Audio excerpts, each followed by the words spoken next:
ay rated SPG. Striktong patnubay at gabay ng magulang ang kailangan. Maaaring may masiselang tema, lengguwahe, karahasan, sexual, horror o droga na hindi angkop sa mga... Sa hindi nga inaasang pagkakataon ay si Vivian pa nga ang nakatimbog dito kay Gerald na nambababae nga at si Betsy nga ang babae ni Gerald. Kaya naman nga't agad tinawagan ni Vivian itong si Gina upang ang ipaalam agad ang nakita nga niya.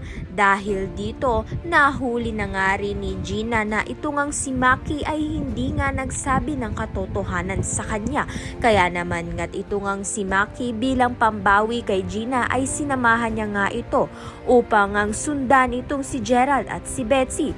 Takot na takot nga itong si Betsy na harapin nga itong si Gina dahil alam niya naman nga ang pagkakamali niya.